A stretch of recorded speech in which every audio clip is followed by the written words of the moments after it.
guys, so we are about to hit the road today because over the next few days I'm going to be doing a bit of scouting, which is something I haven't done before. But basically I've got a friend with a tourism business and he needs to figure out some packages, some routes, some places to take people around Kigali. You know, if you're in the city for a day, you want to hop on a bike and go and see some stuff, what can you go and see? So I've got some ideas, and today I am going to check out one of the routes, and basically it's just, for me, it's about timing them and figuring out how long it takes to get between places and, you know, what you can see when you get there. And today I'm thinking of checking out a memorial route. So a lot of people coming to Rwanda, they're interested in the recent history of Rwanda, and you know, they want to go and see some of the memorial sites and pay their respects. So that's the package I'm going to check out today, and I'm going to take you along with me. See what you think of my choices of places to visit, and yeah, let's go and see. Part of it for me is also figuring out where you can park when you get to places, like how bad the route is and where you can park. But let's hop on the bike and let's go and see what we can find today. Most important thing of all is to have your tunes lined up. Got to have your tunes. A little bit of housekeeping before we get started. Picking up some cash at the ATM and putting some air in my tyres. Hi guys, so I've just had the best ride across the wetlands. It's absolutely beautiful. The sun is gorgeous today. It says it's not going to stay this way, but just driving across the wetlands with the views when the sun is out is so nice. And we're blessed today because the traffic is pretty calm. So I didn't film my ride today, I just wanted to get over the other side of the wetlands. But now we're going to head off, and I need to try and find Nyamata and Ntarama memorials. I've been there, but not for many years. And I'm not sure what the road's going to be like, or which turn-off it is, or how well signposted. So I'm just going to go and have a little look for that now. It's a beautiful day.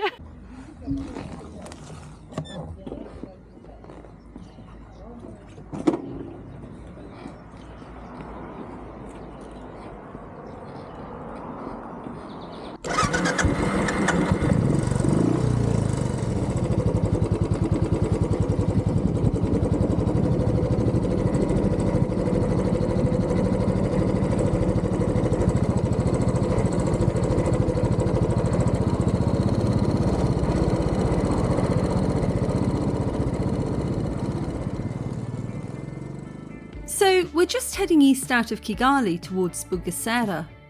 I thought this would be a good route to take, as it would allow the group to get used to riding on fairly quiet roads before tackling Kigali traffic. The wetlands are also really beautiful, and driving across them always brings a sense of adventure. It also means that we're now officially in Eastern Province. I didn't film the ride here because I have limited battery and storage on my camera, and I wanted to make sure that I had enough to show you the rest of the route. So today's trip is about introducing people to recent historical events that shaped Rwanda, specifically the 1994 genocide against the Tutsi. The most prominent memorial in Rwanda is Kigali Genocide Memorial in Gisozi. It's managed by Aegis Trust, a British genocide prevention organisation that grew out of the National Holocaust Museum in the UK. Gisozi is really well presented, with displays explaining the build-up to genocide, survivors' stories, a room dedicated specifically to children who lost their lives, and to explaining genocides around the world and common themes that unite them. If you've just arrived in Rwanda, or you only have a short stay here, I highly recommend that one as your first introduction. There's a couple of reasons why I'm not heading there today. Firstly, because Gisozi is a much larger museum. You could easily spend half a day there, whereas this is a city tour which needs to include several different stops. Secondly, because Gisozi is very easy to get to from town. It would cost you around 1,500 to 2,000 francs by public motor to go and see it. So it's likely that people coming on this tour have either already been there or will go later. It's not hard to get there on your own. So the third part is, because everyone's on bikes, it's easy for us to head out and take a look at some of the less visited and harder to find memorials. We might as well take advantage of our wheels. Nyamata takes about 40 minutes to get to. It's a Catholic church where an estimated 10,000 people were killed and a further 40,000 remains have been interred. It's often said that before the events of 1994, many Tutsi were relocated to this area because it's surrounded by marshland. The idea was that people would be killed off by mosquito-borne illnesses and poor conditions. When the genocide began, local people ran to the church for safety and locked themselves inside. But the Ntarama smashed holes in the walls and threw grenades inside. When you visit the memorial, you go inside the church and see the damage caused by the grenades. The pews are piled with the clothes of the victims. I won't include pictures, but you can Google it. Beneath the church is a room containing the remains of Annunziata Mukundoli, a woman whose body is preserved as a symbol of sexual violence committed against women during the genocide. In the gardens, there are mass graves, and the grave of the Italian nun Antonia Locatelli. In 1992, so 2 years before the genocide, she reached out to foreign embassies and to the media about the increased violence towards Tutsis. She was one of the first to report the involvement of government troops in the violence. As a result, she was shot by Rwandan security forces.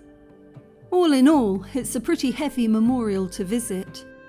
I always find it particularly unnerving to go to these places when the weather is so bright and sunny.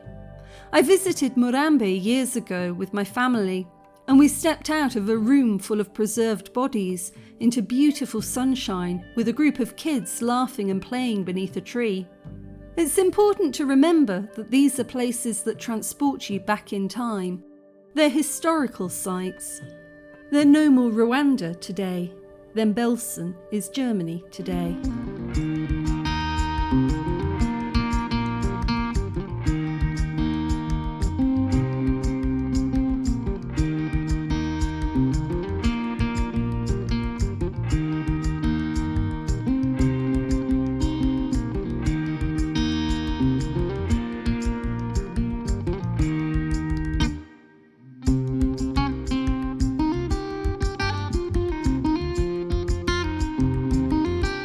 Right, I think this is a turn-off. Rwanda really doesn't do signposts. You'd have to be standing on top of this one to read it. But thankfully, the road looks pretty good. It's a Muram road, but it's not heavily rutted. I think anyone could manage this on a bike or a scooter.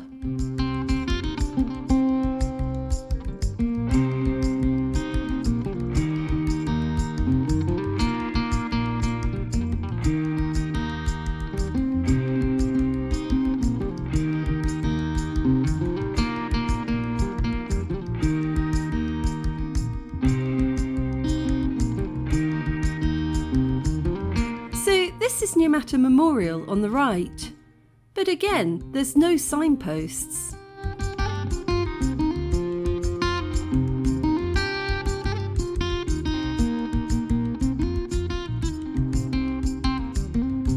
At first, I thought this was the car park, but there's a no entry sign here, so maybe not? I decided to play it safe and pull up directly outside the memorial. This is all part of scouting the route, figuring out where you can park.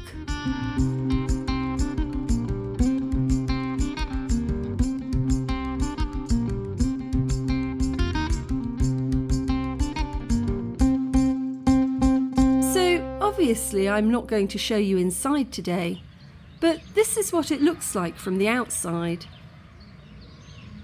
UNESCO have printed the information on perspex glass, but it's kind of unreadable when the sun comes out.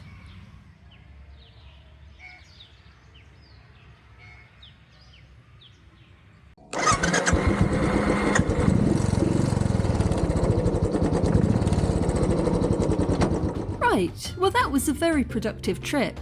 I met with one of the guides at the memorial and explained about the tours and what we were hoping to do. She was really helpful and gave me her number, so I can get in contact if we get any bookings. She also gave me some useful information about how long the tour takes, so that I can plan my timing. Now I'm heading back towards Kigali, looking for the turn-off at Ntarama.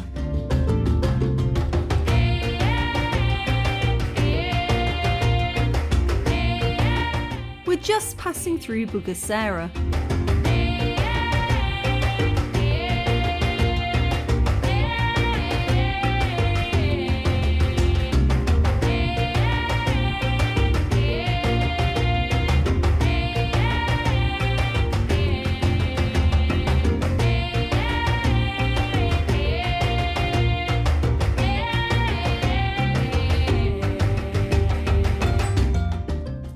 Ntarama is a small church in the same sector as Nyamata, where a massacre took place on the 15th of April 1994, so about 1 week after the genocide began. Around 5,000 people were murdered in the local area. With Nyamata, you go inside the church and walk around the garden outside. With Ntarama, from what I remember, you walk around small buildings that have been preserved. It's a very different memorial, although the story is the same.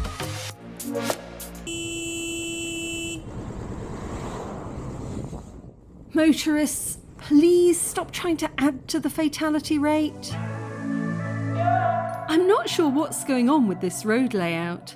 GPS is telling me left, but again, no signposts and no road markings to explain what's going on here. I think I should have taken the last turning, but let's try this one.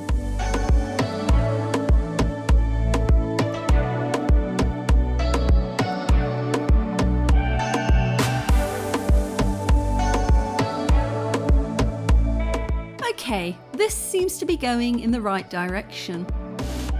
I have to admit, I would never have thought this was the road without GPS. I haven't been here in about 10 years, and back then the road definitely wasn't paved. It was quite hard to find Ntarama back then. This feels a bit too easy.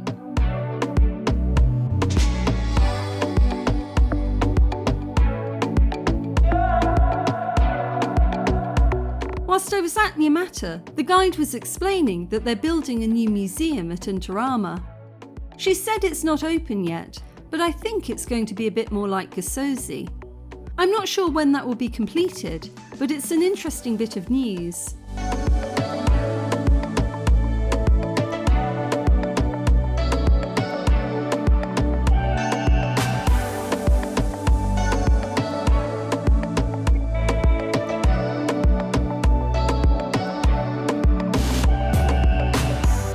So this is the memorial on the right, but it looks closed.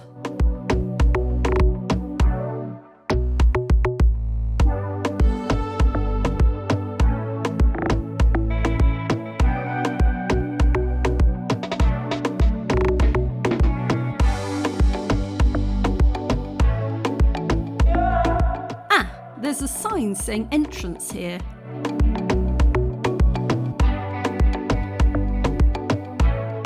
Which also looks closed. Maybe Ntarama isn't open whilst they're building the museum. Here we go.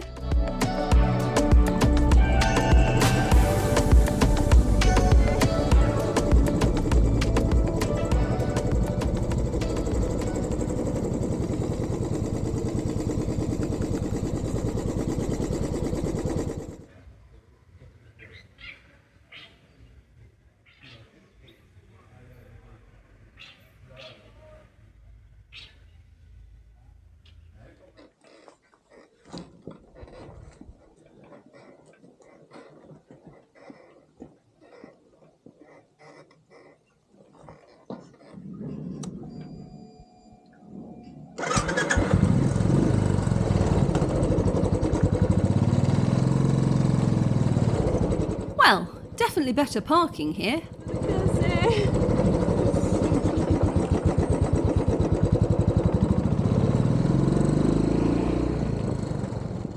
As with Nyamata, I just popped inside to talk to the guide. He was also very helpful, but unlike Nyamata, he sent me to an Irembo page to book tours. Irembo is an online government platform where you can also book certain tourism activities like monkey trekking and, apparently, memorial sites. The sites have always been free to visit, but a donation is encouraged. You used to just turn up and someone would show you around. So this online booking system is new to me, and the lady at Nyamata didn't mention it. When I got home, I did have a look, and it seems like a lot of paperwork. You not only need names, but passport details for everyone visiting. I can see how that might help to synchronise tours so that people don't overlap, but it does feel kind of intrusive for a simple visit. It reminds me of when I visited the Ellen DeGeneres Museum in Kinigi, and they tried to force you to hand over your email address. I was not okay with that. I love Rwanda, but we really are missing that chill factor with tourism that makes it an easy place to visit. Anyway, back to the main road. Some lads hanging out with their motos.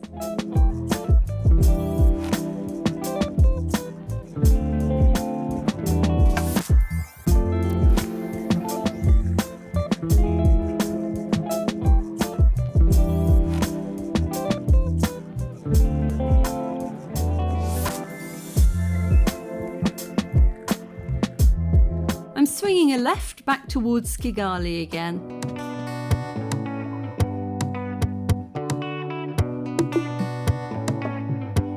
Sorry, this is a lot of driving around and not much on-site footage, but you can understand why. You don't turn up to a memorial site where thousands of people have died and just pull out your camera. It's not really the done thing. But if you'd like to follow the route yourself, I'll leave a GPS map below that you can follow. And if you'd like to hire a bike to do it, I'll include a link and a discount code for Kigali motorbike rental. I think they're planning to run these tours through a separate venture called I Ride Kigali. But whatever, ask Dominic about it and he'll explain. Anyway, next job for the day is to figure out where to have lunch. Just because I can, I've decided to head off to Bugesera Lodge, which is a lovely little place run by my friend Jocelyn. I haven't seen her in ages, and this is the perfect excuse. We're just passing Summer Palace. It's a random water park for kids. I did a video about that and the restaurant next door a while ago.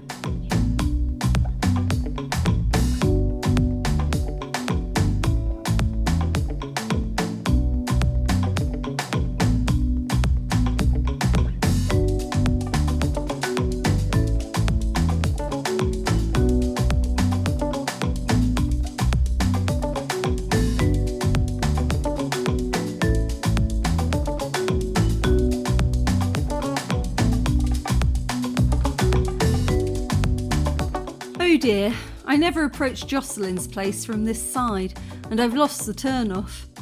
I think I'm a bit too early. It's definitely not this one.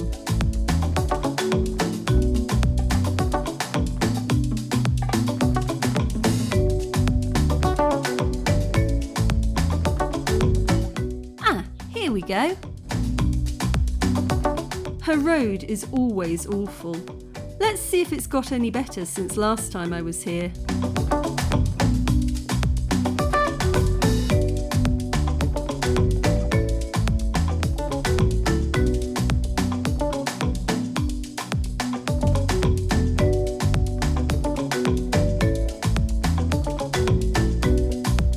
It may not be a comfortable ride, but it is an interesting one as it takes you through a small village bordering the wetlands. I'll slow this down so you can take a look. It's fairly representative of a rural suburb.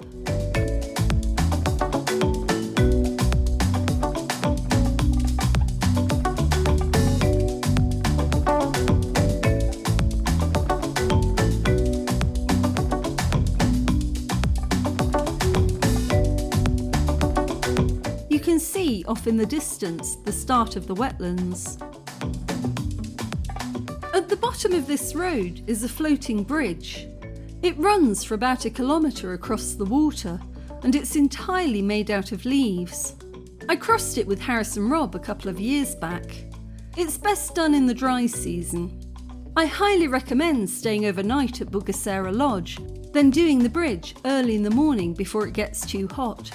The humidity is no joke, and there's a steep hill to get there. But it's really impressive, a very little known attraction.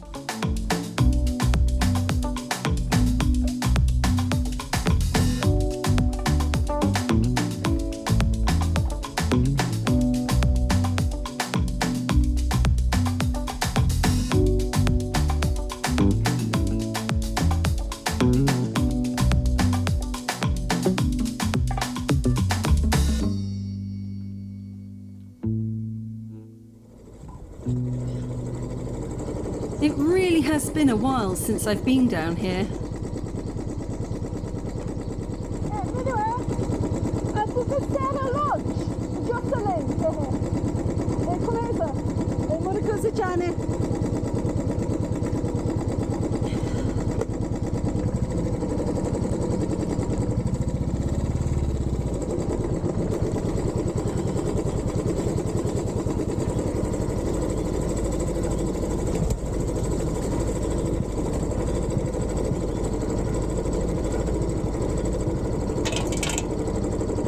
I always have to think when I get to this junction whether it's right or straight on.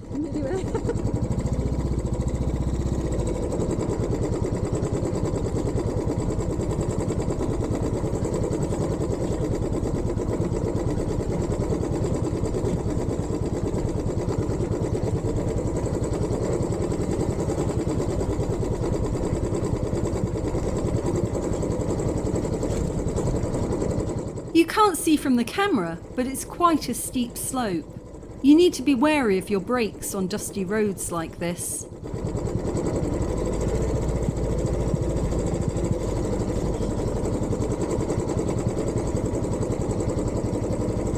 And here we are.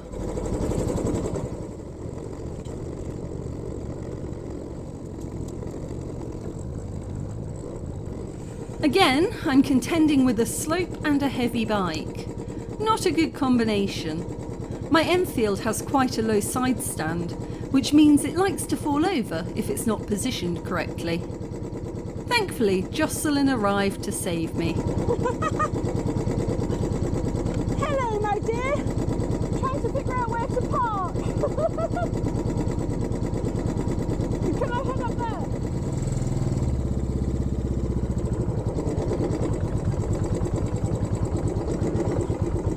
That's better. It's always such a pleasure to pop in here and catch up. Jocelyn does the most wonderful 4-course French spread. You need to book the day before, but it's absolutely worth driving out here for. Such delicious food in such peaceful surroundings. If you want to stay overnight, they have traditional style round huts with big comfortable beds. After catching up on all the goss, it was time to hit the road again.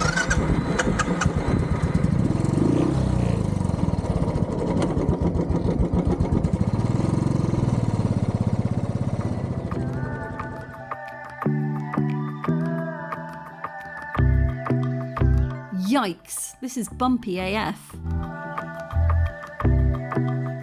I believe that if you take that right-hand turn, it leads to a much easier road out of here, but I'll try that next time. This road is definitely making me think quite carefully. It's no problem on a Bajaj Boxer, a TVS Star or a Hawk, but you do need to be fairly confident off-road to tackle it. There's an added thing to consider here.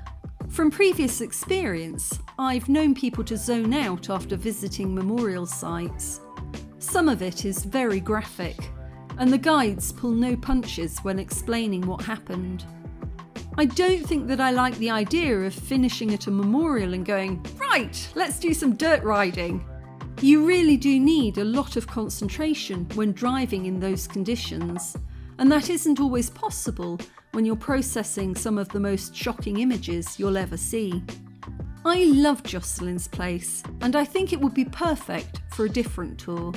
At the moment, my preference is for a place called La Palissée. It's a hotel just 10 minutes from Nyamata. I stayed there once after escaping Chihoha campsite. It's not as beautiful as Bugesera Lodge, but the food was really good, and it's usually very quiet, with a nice garden area to walk off your meal. There's no off-roading to get there, so it's suitable for all abilities, and I think it would be a much better idea to let people rest and talk through what they've seen sooner rather than later. Let me know what you think in the comments below.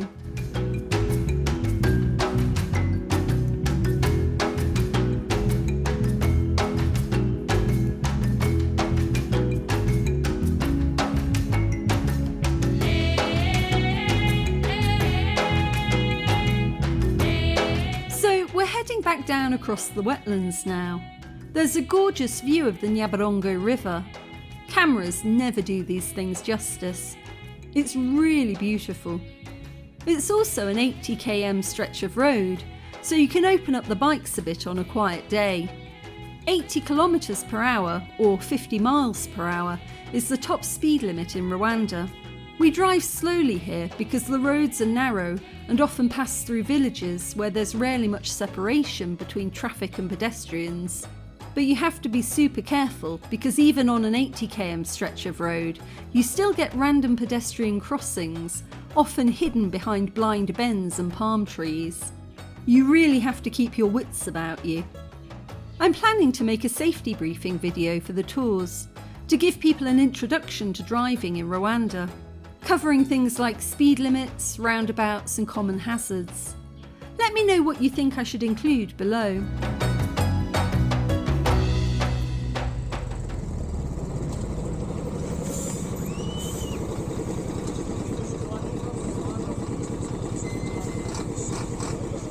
Couple of guys here transporting sugarcane.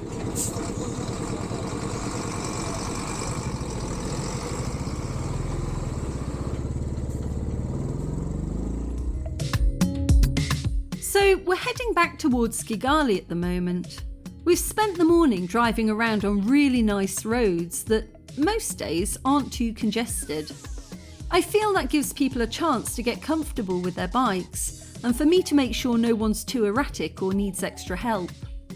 So my plan after lunch is to head for the Belgian Peacekeepers Memorial. This is a small building up near Serena Hotel.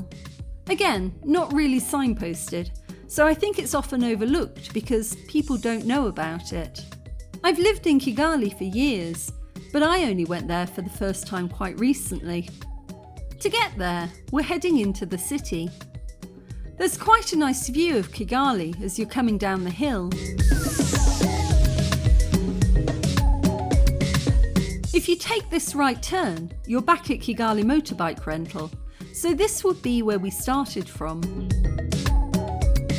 Continuing towards the city, traffic usually starts to pick up, though it's nice and quiet today.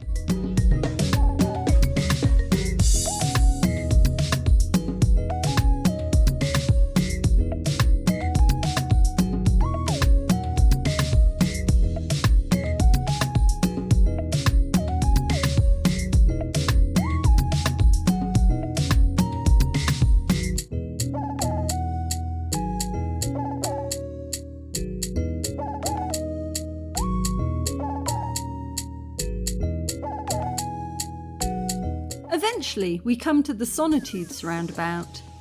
Someone commented telling me once that this was the reason they decided never to drive in Rwanda.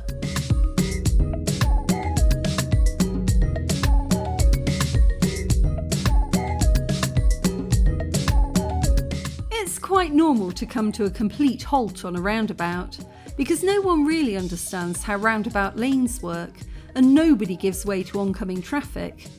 It's really bad.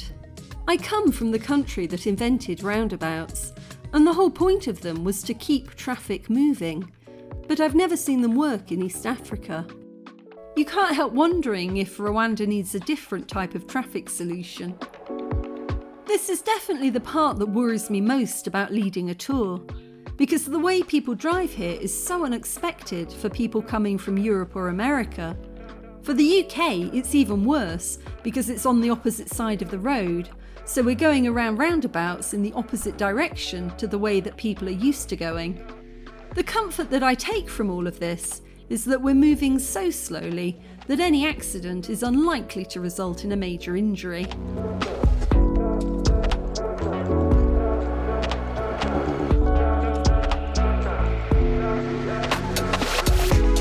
So again, you can't really see with this camera, but there's quite a nice view of the city on the right.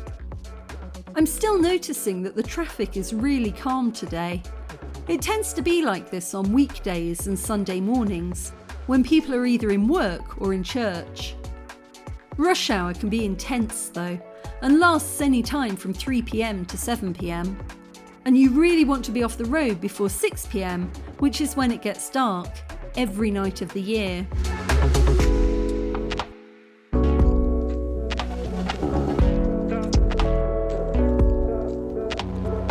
So there is a back way to get to the Peacekeepers Memorial, but today I'm just going to go around the central roundabout.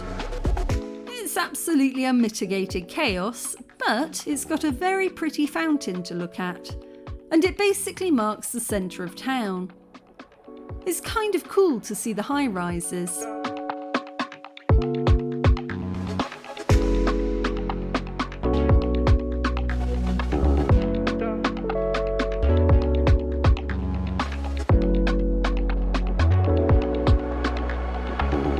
Clutch control is absolutely the name of the game here.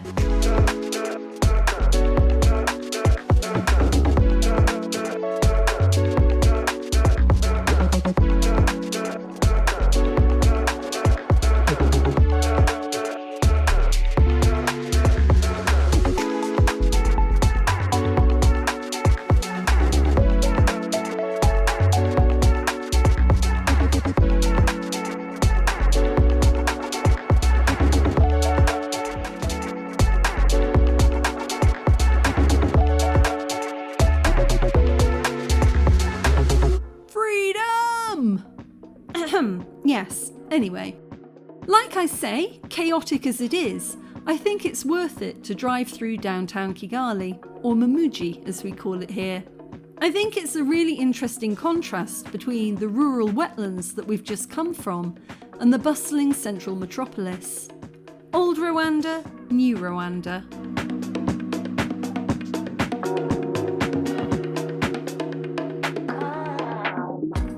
That's City Hall on the right. Oh my goodness, look at this guy.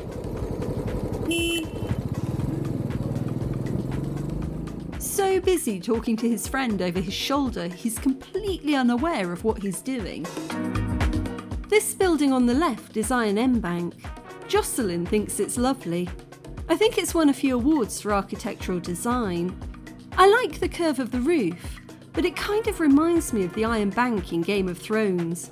There's something a little bit imposing about it. Still, it's nice to see something imaginative. So we'll speed along to the end of the road.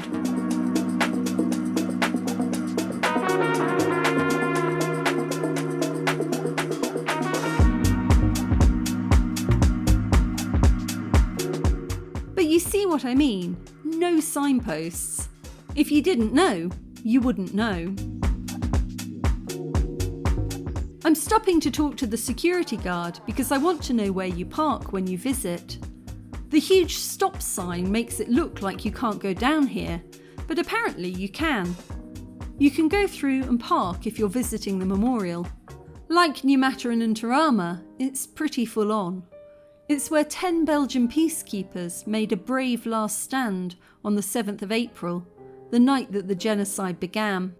They were part of the United Nations assistance mission for Rwanda, and murdering them was one way of getting the UN to back off so that the killing could continue unopposed. As with Nyamata, the brunt of the damage was done by throwing grenades. Thank you very much.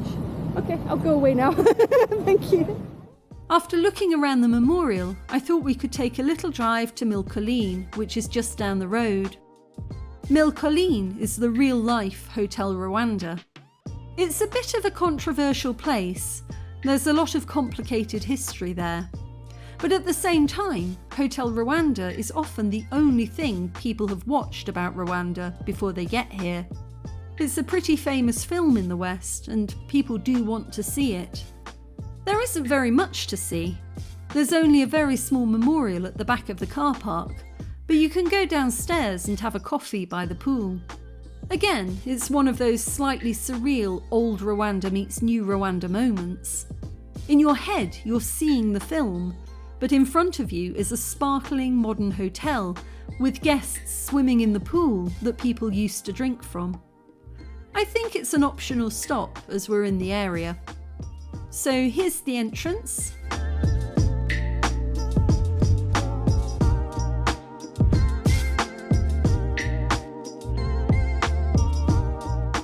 And that's the hotel.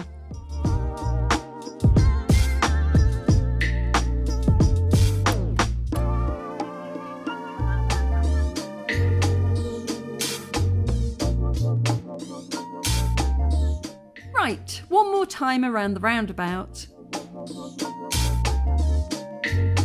I do like this building with the Imigongo. I've no idea what's inside it. My camera ran out of battery, so I stopped to change it outside Kant House. Doing the little wiggle walk, pushing my bike backwards up a slope. Good for your leg muscles.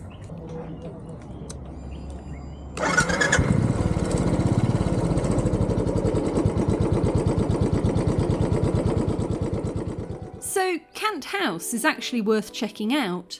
I might add it to a different tour. It's got loads of pictures and information about pre- and early colonial Rwanda. There's also a Nile crocodile in the garden and a snake house with a black mamba in it. My timing says that if we hit the road about 9:30 and stop at all the destinations, it should be about 4 p.m. now. Time to wrap up the tour. I was thinking about how best to do this, and the red field came to mind. To get there, we're driving up through Nyamirambo, which is the oldest part of the city, and the Muslim quarter. There's a very iconic mosque as you enter the main stretch. But despite heavily religious undertones, Nyamirambo has always been known as a wild place to party. It's the part of the city that never sleeps. It's been heavily gentrified in recent years, but it always used to be to Kigali what Camden is to London. Loads of clothes shops, hip, trendy alternative cultures, more friendly than most areas towards the LGBTQ community, and plenty of bars. It's just a fascinating part of town. There's also a pedestrian area called Biryogo with lots of restaurants. It's one of those rare and pleasant places where conservative religion and liberal thinking don't seem to be at war. It's always had a really fun vibe.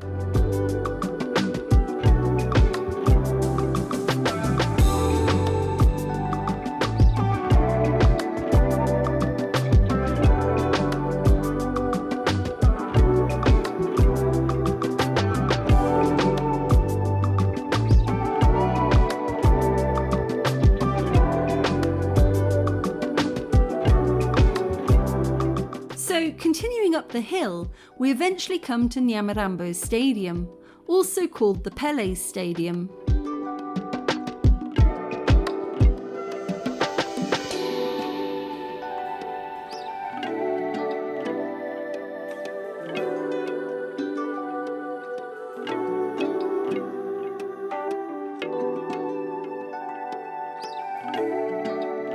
Okay, this is an interesting interaction we're about to have. Often, when you read reviews of Rwanda as a tourist destination, you hear people talking about the Rwandan stare. It comes up over and over again. This is what people mean. Single woman, minding her own business, pulls up on a motorbike. Within minutes, 6 men surround her and just stare. There's nothing aggressive about it, nothing threatening, but even after telling them that I'm fine and I don't need any help, they continue to stand around me and openly stare. I'm not somebody who gets intimidated easily, but even for me, it starts to feel incredibly uncomfortable. So instead of getting off my bike and doing what I was going to do, I decide to drive to the other end of the car park, and thankfully they don't follow me. Again, there's no malice at all. I just think it's a lack of empathy. They don't ask themselves, how would I feel if 6 complete strangers suddenly surrounded me and started staring? They wouldn't feel comfortable about it either. But it's a very common situation in Rwanda, and one reason a lot of tourists don't feel comfortable exploring on their own. If it happens to you, just smile politely and move away. Often people are waiting to see if they can help you, but they don't take no thank you as their cue to leave. Staring at Mzungus is a bit of a national pastime. What are you gonna do?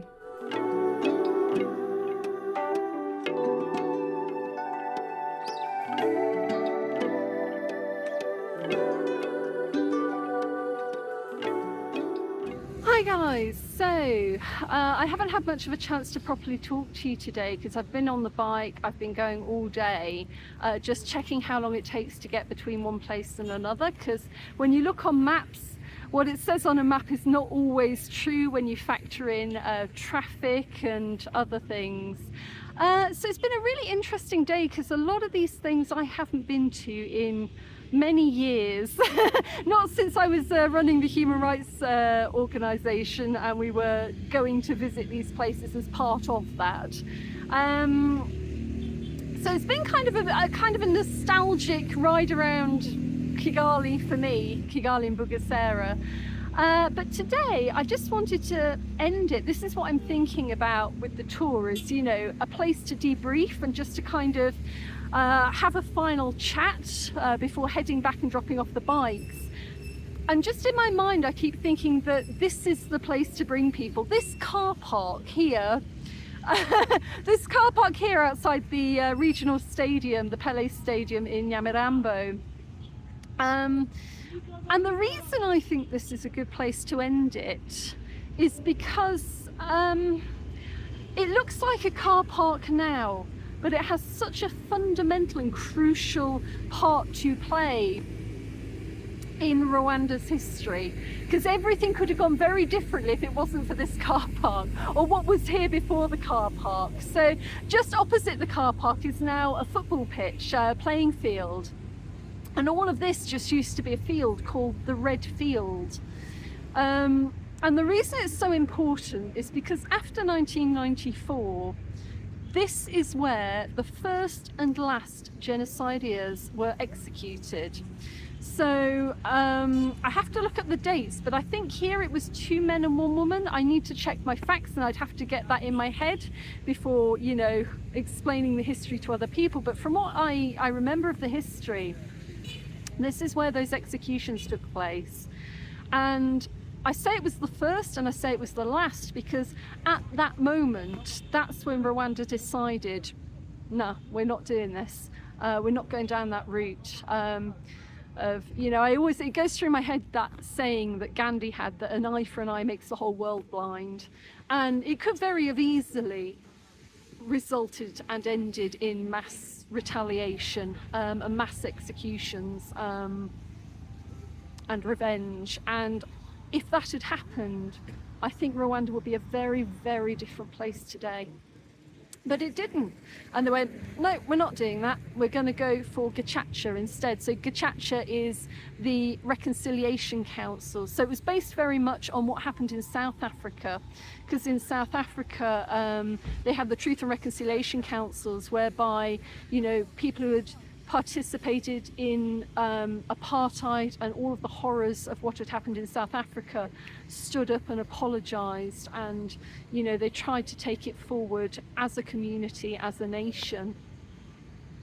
And Rwanda saw that and said, yeah, we'll have a bit of that, we'll do that. And yeah, they introduced Gacaca, which I believe it means grass. So sitting in the grass like we're doing now, and the perpetrators confessing to what they'd done and apologising for what they'd done, and, you know, those that they had done it to having the chance to say their piece and to say what had happened to them and to be heard, and then attempting to move forward as a nation.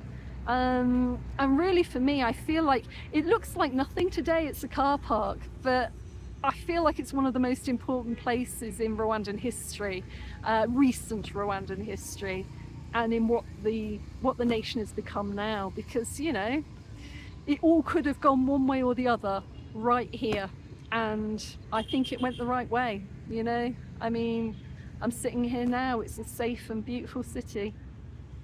So this is where I'd like to end it, because I feel like it's a very positive note. You know, something awful happened here, but resulting from that was something very positive. Anyway, I'm a bit knackered now. I've been driving around all day. What I've realised is that when you factor in the time to go around the museums and everywhere, I feel like what I've tried to do today would be a bit too long. I think it might be too much. So I'm going to go home and have a think about it, but I'd like your opinions.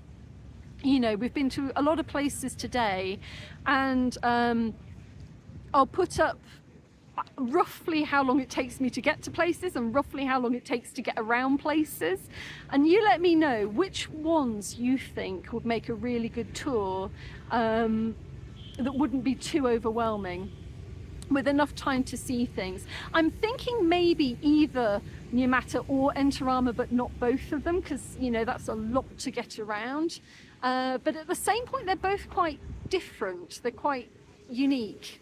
So I don't know, but I was also thinking, you know, from experience, people come, they want to see this part of the history. And it's important to see this part of the history and to understand it, because it's had, you know, it's shaped everything that is Rwanda today.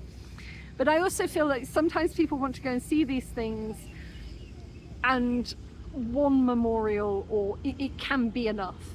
You know, people don't always realise. It's like when I went to Auschwitz, you know, if somebody had then gone, right, you've seen Auschwitz, let's go and see da da da da da da da, I would have gone, no thank you, I need time to process what I've just seen. So I think it might be important to give people a couple of options, you know, like, we will go to these memorials, but when you feel like, if you feel like you've had enough, we'll stop, we'll go somewhere else and do something else, to give people the chance to change their itinerary for the day. You know, I mean, some people will want to see all of it, because some people are, you know, really interested in that side of history, and, you know, it doesn't affect them as harshly. And some people will see one or two and just go, okay, I've seen enough now. So, I mean, it's easy, because around here you've got Camp House, you've got a few other places to go and see, or we could just go for a nice drive up around the hills in Roberto. But I thought it would be interesting to offer a memorial tour. Yeah, let me know what you think. Oh gosh. Beep, beep. Okay. There's a very excited lorry over there. But I'm going to go home now and have a bit of a rest. And yeah, let me know what you think, because I want to create a really nice tour. Well, it's a difficult subject to call it a nice tour, but I want to do something engaging but not sort of exhausting. Let me know what you think. It's quite a nice little view here of the centre of town as well. It's kind of really nicely framed, sort of the old history and the new city standing together.